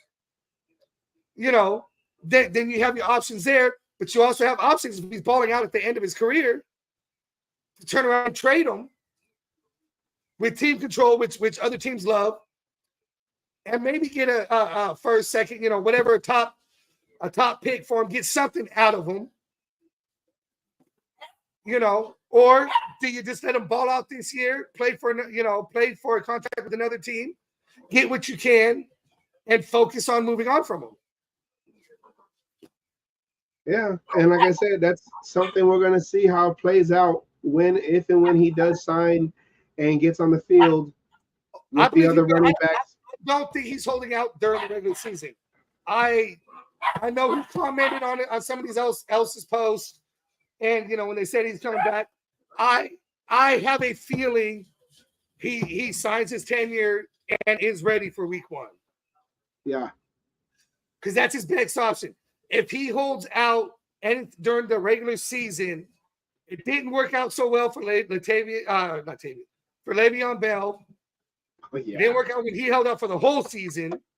Yeah. It's not worked out for any other running back because when you hold out, what other teams going to want to give you a big contract if you couldn't come in and say, we understand you didn't want to get hurt during preseason? I can understand that. That's why he's holding out. He's trying to stay healthy to audition. More power to him on that if he can come in and continue where he left off. Yeah. But you start holding off into, I mean, fine. You know, week 3, week 4, what team's willing to give you a big contract when they know you're willing to fucking hold out and do shit if things don't go your way? Well, I think this is probably his last, because, you know, for the running back position, this is probably his one and maybe most likely the one chance he'll get an opportunity for a big contract if he does put up big numbers again this year. As you know, for a running back, you're not going to get like another contract, you know, big contracts like that. So this is like his one chance because he plays running back to get a big contract. So he's playing it his way. That him holding out keeps him healthy. Because even if he's not playing games, you can still get injured in practice. You can still get injured and just run, walkthroughs and all that. So he's trying to stay fresh. Which I can't blame him for. I can't blame him for that. Yeah, so he's trying to stay fresh for that, you know, like you said, auditioning for a big contract. So he should sign soon.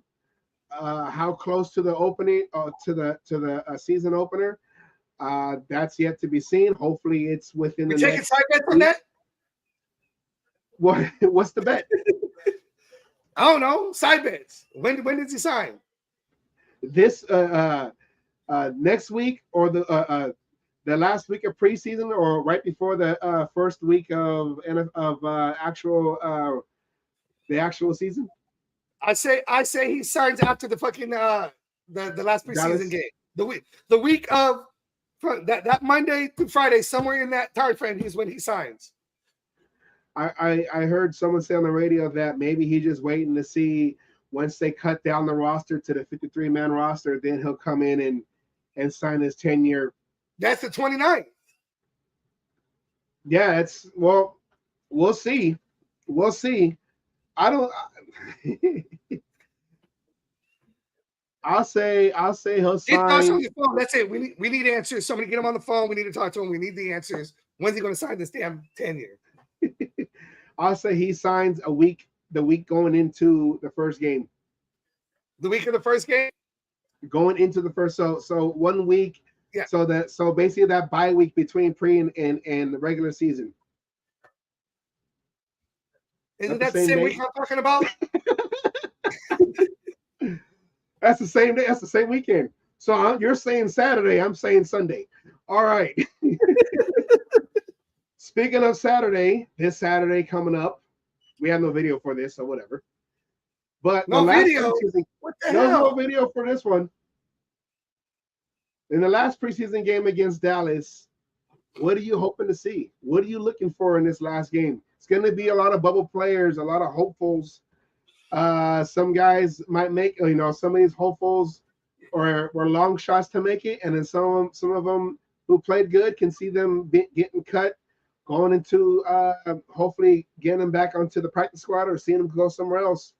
What are you hoping to see? Any particular player or a continuation of let's say Aidan O'Connell continuing to show that he has the confidence and poise to be back there? What are you hoping to see in this last game? All right. Well, I'm hoping to see, for one, we know I would like to see the starters play another series or two just to knock off. I know it's not going to happen. Most of the time, the last game, it never happens. I just like to see it just to knock off a little bit of rust, just to get, consistency, because last year they didn't play a single game and we had 4 games and they came out looking flat. Yeah. This year, I don't care if it's just a series like they did, just to get back into the rhythm of shit. I would like to see that. Will that happen? Probably not. So that being said, I like to see Aidan O'Connell start the game. Hell, I'm gonna play the whole game and just ball the fuck out. Show from what kind of game he can put together. We've seen 3 quarters, we've seen a half, and he's put up good numbers. What happens when he plays a whole game? Ups and downs, everything like that. I like to see the defense continue to do what they're doing. I like to see more of the first game defense than the second game defense. I don't want to see Ben not break. A little bit more turnovers or a little bit more in the backfield, disrupting plays that way. But, we're talking about perfection. And, that doesn't always happen. And I want to see the people who are fighting for their jobs. I want to see them make the coaches have a hard decision. I want to see them come out and ball out. I want to see, God damn it. Like right here, Wilkerson. He had a hell of a game. Yeah. This last week. I like to see him continue that. Oops, where'd it go? Continue that. I like to see, them have to choose. I mean, we got, who we got? Hunter Renfrow, Devontae Adams, and Jacoby Myers. 3 that'll probably make the team no matter what. We got no ifs, ands, or buts about that. So who are our backups? I like to see the Wilkersons. I like to see the Tuckers. Tucker. Oh, God damn it. I knew it. Oh, we have it. Hold on. This way I don't screw it up. Philip Dorsett. No, Dorsett. He's Carter. looking out, I think. Carter, that's what I'm thinking of.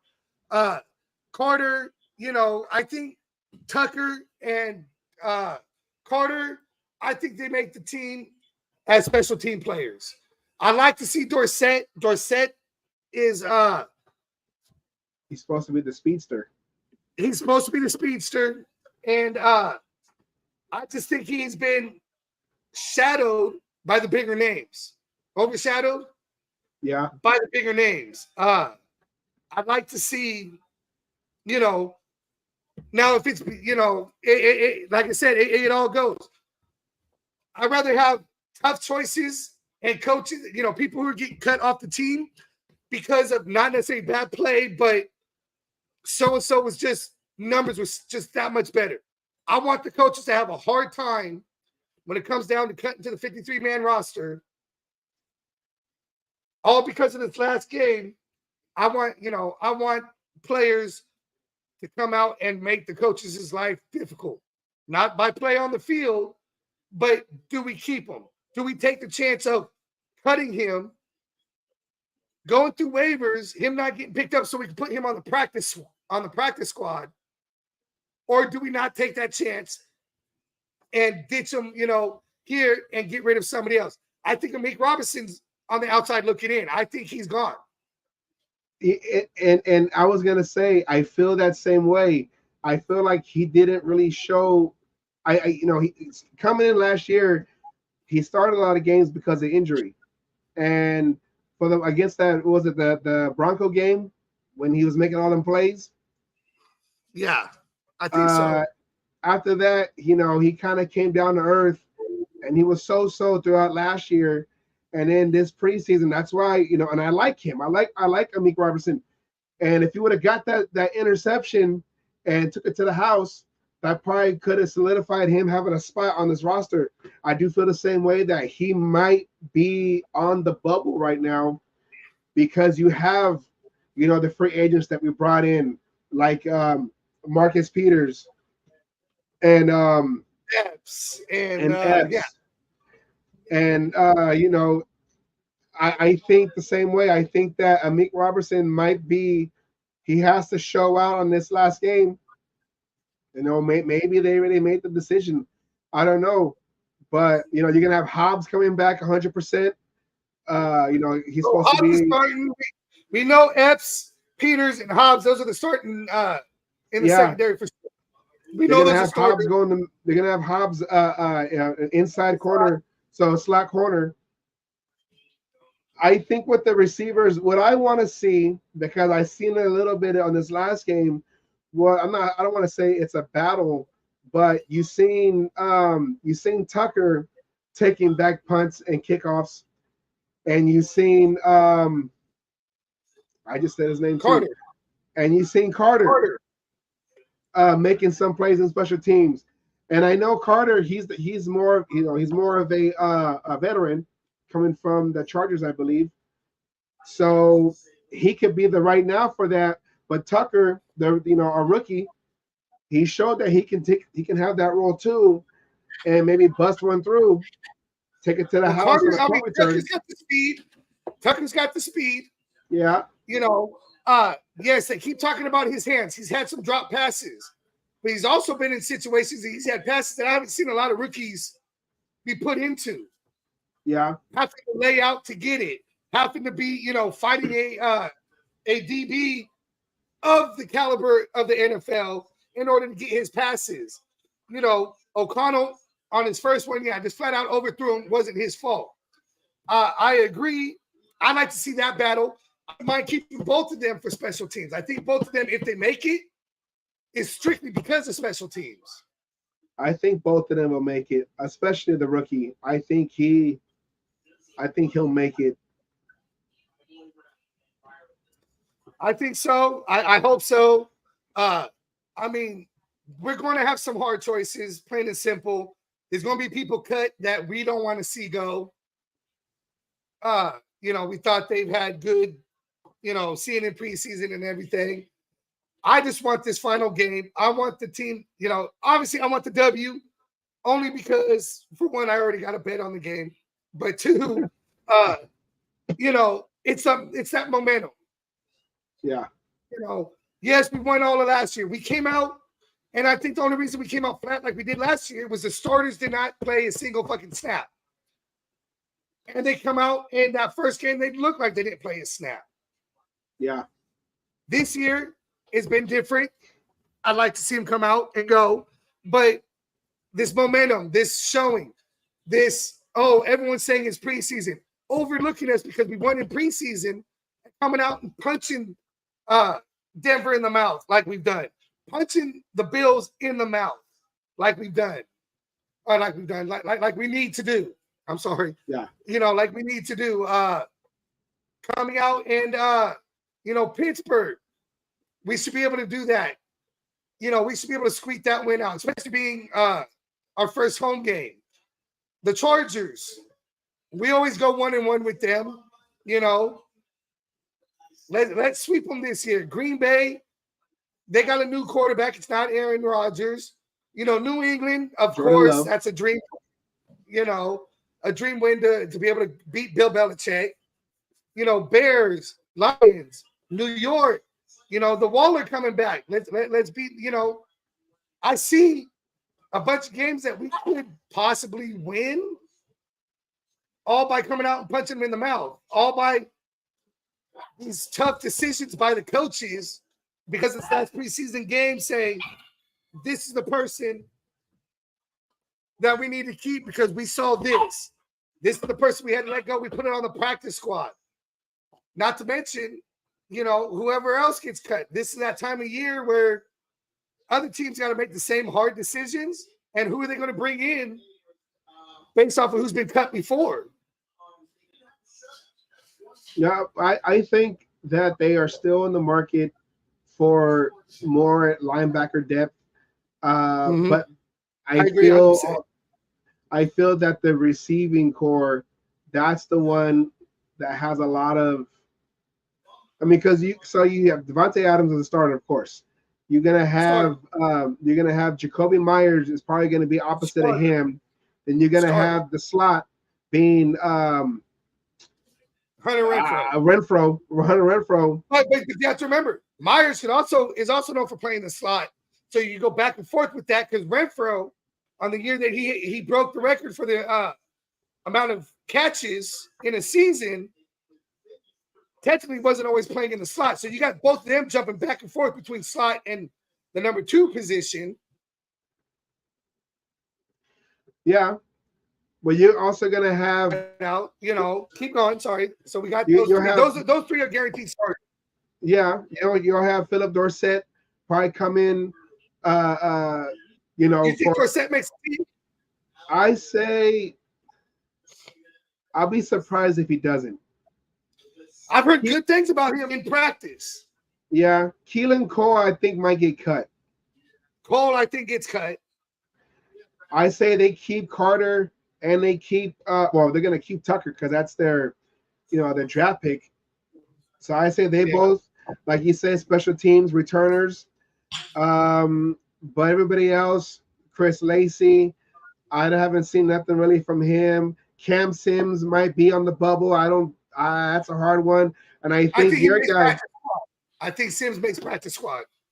Practice squad, yeah. Christian Wilkerson, though, like your guy that you showed the stats to, would you be surprised if he gets cut? Now that all depends. I think this is a game that could determine that. I mean, the first game he didn't do nothing, but he's averaging 10.8 yards, right? On this last game, yeah. Now, granted, I think he had 10 targets, if I remember correctly, and only 5 receptions. Yeah.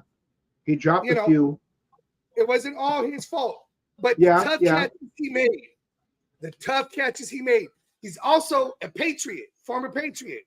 So he understands, McDaniel's way of going. I think he's on the bubble. If he comes out and, let's say he comes out just, hypothetically, he comes out 6-7 catches, 80 to 100 yards, and 2 to 3 touchdowns. He's definitely going to make the practice squad, if not be that bubble guy, that last receiver that they keep. They may put like a Carter on the practice squad and keep Wilkerson. Would you?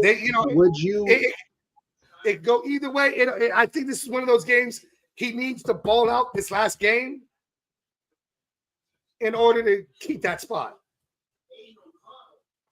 The one guy I didn't see in this last game was the tight end that showed out against the Niners. I didn't see Fotheringham. I didn't see him in this last game. I don't know if he was inactive or what happened, but I didn't see him at all in this game. I think that's because Mayers played. He was hurt and everything. I think this was the game for him to get the attention because Hooper played, which we know Hooper's going to make the team. Yeah. Who actually had a false start penalty, which, I think he needs to still be running laps for that one. As a veteran, he should know better. I think Fotheringham, we might see him this game. Yeah. I don't think Hooper plays this third game because he's made the team and we know that. Yeah, I think. Well, I was gonna say the other the depth chart of the tight ends, Shanker. I don't see him number 80, number 86. I don't. I don't even think practice squad. Mayer, the rookie, he's probably going to be the starter going in. Horsted, he was here last year. He might be on the bubble, or actually he might make the team. I think Fotheringham and Hollister are bubble guys. They have to show out. What about on defense, though? I think we're both on the same thing, or both on the same with the Mick Robertson, that I wouldn't be surprised if he doesn't make the team because he hasn't really shown. I don't even remember. He's shown improvement, but for as long as he's been on the team and everything, I don't think he's shown enough improvement, especially with the free agents we brought in. Yeah. And draft. I mean, honestly, everything I've been hearing about Janoris Bennett being a starter as a rookie, I mean, he's, as I've heard, he's been touted as the steal of the draft. Not, that he's been, quote unquote, the steal of the draft. So I think he kind of lost his position to Bennett. I think Bennett's going to be a starter day one. And, the secondary, I think, fucking A, what's his name? Sam Webb? No, Duke Webb. Shelley, I think, is on the bubble. I think he has a chance to make the team as, as a backup. Special teamer. For sure. Second team, maybe a practice squad, but I think he actually makes the team. It's Brandon Facyson, I think, is on the outside looking in.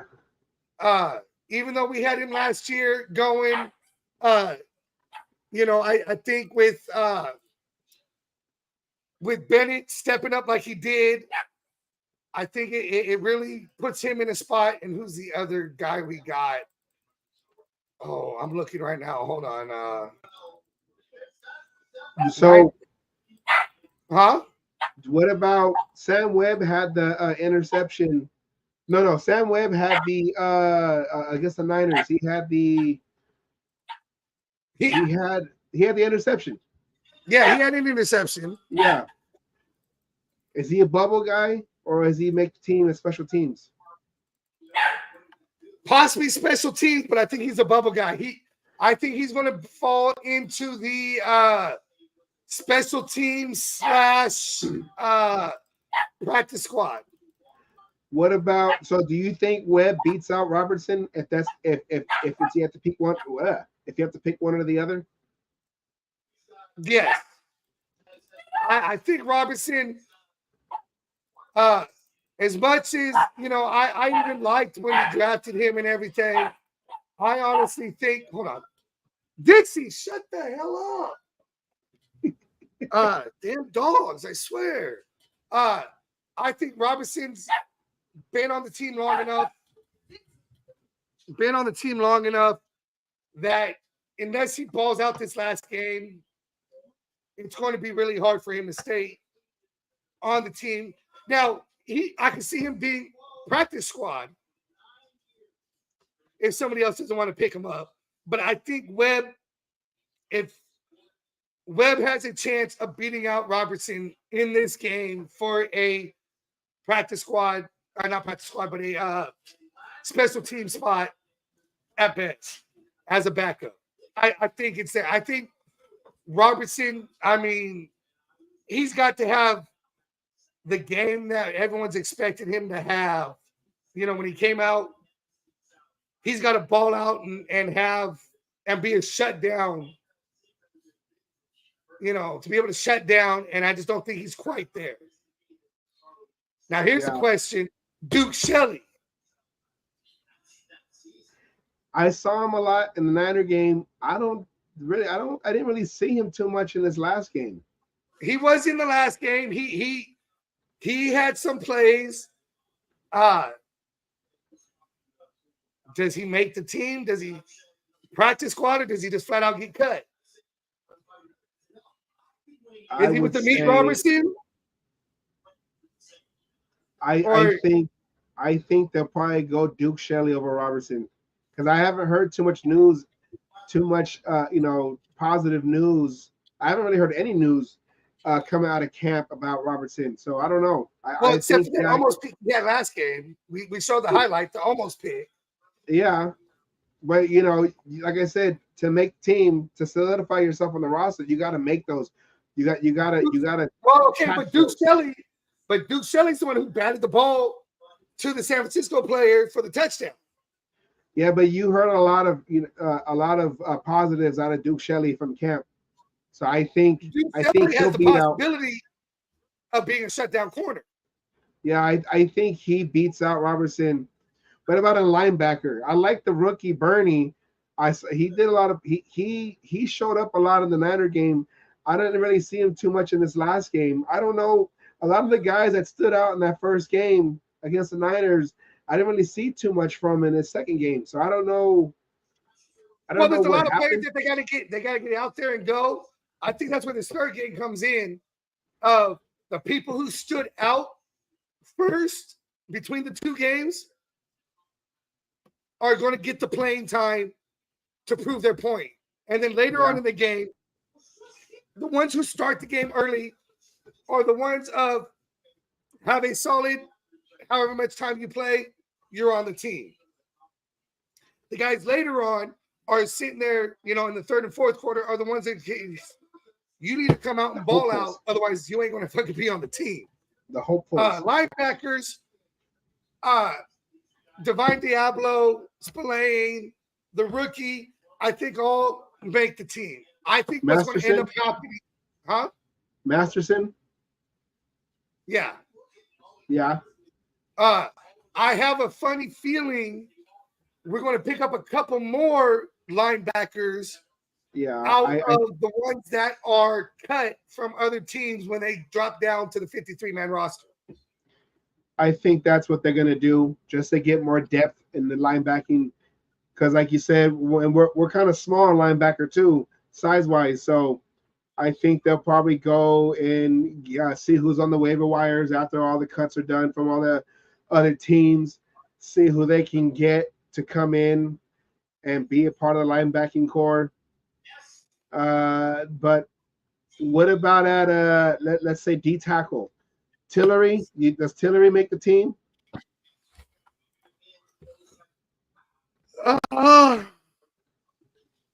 I think he makes practice squad.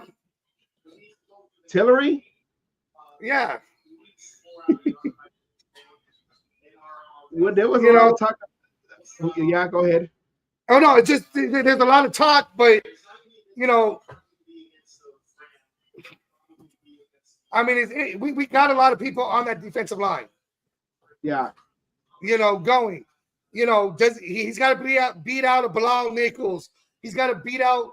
I mean, you see, he's a tackle. So who else we got on the tackle side? Jenkins, Nichols, the rookie, the one that a lot of talk out of him from camp, or a lot of talk about him from camp.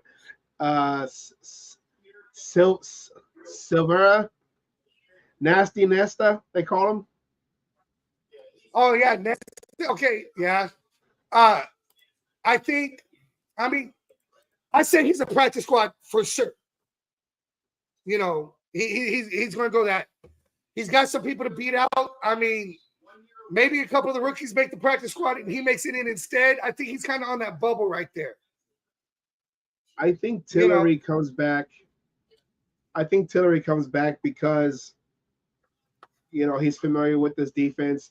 They brought him in last year, I know, and everyone's going to remember that one brain fart he had against the Rams when he knocked the ball out of the hands of the player, and got that 15-yarder for unsportsmanlike conduct, which helped them come back and get that game-winning score. I know that's on his mind. I know he probably wants to prove, that's not going to be the one, like his legacy is that one play. So maybe we'll see him in this game. I do think maybe. I'll go back. I'll go back a little bit and say he could win a spot, but I just got that feeling of that practice squad player who's, if something happens, is constantly being called back up. Yeah. You know what I mean? Like you said, he does have the experience and shit going, but I just think there's a couple of the rookies that have stand out. I think that they want to give to, and a few other, people they brought in. I like Tillery, I do, but Blau Nichols has the same experience that he does, and I think he wins that spot over Tillery. Yeah, and the ends, it's going to be the same guys, with their acquisitions. I just want to see. I want to see Tyree Wilson come out. I want to see how he looks. If he can be that bookend to complement Max Crosby. We're not going to see Chandler Jones. I think he's nursing an injury. We'll see him when he comes out on the first game of the season. But he didn't even travel this last game. Yeah, I think they're just going to wait till the season opener. There's a lot of money still on him, or they're still paying him a lot of money that they want to, see him ball out this year to earn that paycheck. Yeah. So we'll see what happens. But with that said, this game, we're going to see a lot of guys on the bubble, a lot of bubble guys. I think my surprise cut would be Amik Robertson, but I'd be surprised but not surprised. My favorite out of these guys is probably the linebacker Bernie, and on defense and on offense would be Fotheringham. I know you like Wilkerson. I like Wilkerson, yeah. I like O'Connell on defense. Well, he's gonna make the team. Well, I know that. I'm just saying, I like O'Connell. Yeah. But on defense, I think I like everybody we brought in. Defense has played better. I think Marcus Peters has helped the defense in general. Just his experience and everything.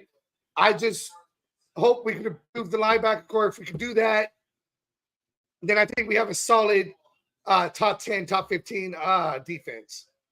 Yes. Well, with that said, let's come to the end of the show because we're getting close to 2 hours. 2 hours. Let's see how this goes in this game against Dallas. I want to see them win. I want to see them keep them under 10 points. Defensive score, whatever, you know what I mean. But yes, with that said, check us out. We're gonna be on time. It's preseason for us too. But anything left to say, Asylum? No, just go to the YouTube, the Cage Match Show. Subscribe and help us get out there so we get this content to everybody else. All right. With that said, let's go out the same way we always go out with Coach, my football coach, Raider Milt. Rest in peace. Let's go take it out. All right, guys. Peace out. Ooh. All you other NFL teams, your tailgates are weak. Your teams are weak. We might be down right now, but it doesn't take away the history. And all you Raiders out there need to know your fucking history of who the fuck you playing for and where the fuck you're playing. Damn it. Oh, and by the way, I won my last cage fight again. I'm still undefeated. And you NFL motherfuckers out there that you think you want some, come on and get some anytime.